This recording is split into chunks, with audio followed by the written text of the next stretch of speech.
ఫిబ్రవరి 7, 8 తేదీలలో వైభవంగా కొండవీడు ఉత్సవాలు. జిల్లా కలెక్టర్ కృతికా శుక్లా. కొండవీడును అత్యున్నత పర్యాటక కేంద్రంగా తీర్చిదిద్దుతాం.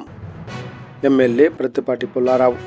చారిత్రాత్మక కొండవీడు కోట వారసత్వాన్ని చాటి చెప్పేలా ఫిబ్రవరి 7, 8 తేదీలలో కొండవీడు ఉత్సవాలను అత్యంత వైభవంగా నిర్వహించనున్నట్లు జిల్లా కలెక్టర్ కృతికా శుక్లా మరియు చిలకలూరిపేట ఎమ్మెల్యే ప్రత్తిపాటి పుల్లారావు వెల్లడించారు.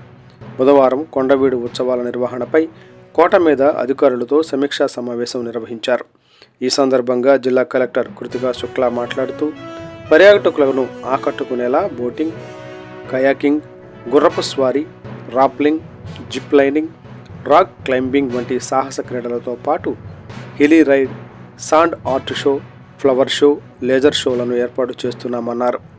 పిల్లల కోసం కొండ దిగువన ప్రత్యేకంగా ఎగ్జిబిషన్, రంగుల రాట్నం వంటివి అందుబాటులో ఉంటాయని తెలిపారు. పర్యాటకుల సౌకర్యం కొండ దిగువనే పార్కింగ్ ఏర్పాటు చేశామని, కొండపైకి కేవలం 10 ఆర్టీసీ బస్సులను మాత్రమే అనుమతిస్తామని, అవసరమైతే బస్సుల సంఖ్య పెంచుతామన్నారు.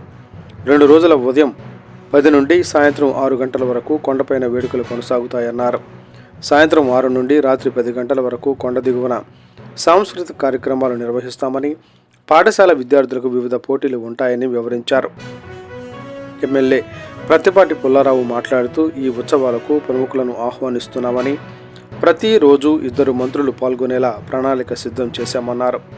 కొత్తపాలెం గ్రామం గుండా వెళ్లాల్సిన అవసరం లేకుండా నేరుగా కోటకు చేరుకునేలా నూతన రోడ్డు నిర్మిస్తామని, 220 కోట్ల వ్యయంతో చౌడవరం నుంచి 5 కిలోమీటర్ల టన్నెల్ రోడ్డు నిర్మాణానికి ముఖ్యమంత్రి ఆమోదం తెలిపారని వెల్లడించారు. ఫిబ్రవరి 10 నుంచి పర్యాటకుల కోసం 20 టెంట్ హౌసులు అందుబాటులోకి తెస్తామన్నారు. కొండవీడును డెస్టినేషన్ వెడ్డింగ్లకు వేదికగా మార్చేందుకు శాశ్వత రిసార్ట్లు నిర్మిస్తామని, సిఆర్డీఏ పరిధిలో అత్యున్నత పర్యాటక ప్రాంతంగా తీర్చిదిద్దడమే తమ లక్ష్యమని ఎమ్మెల్యే పేర్కొన్నారు.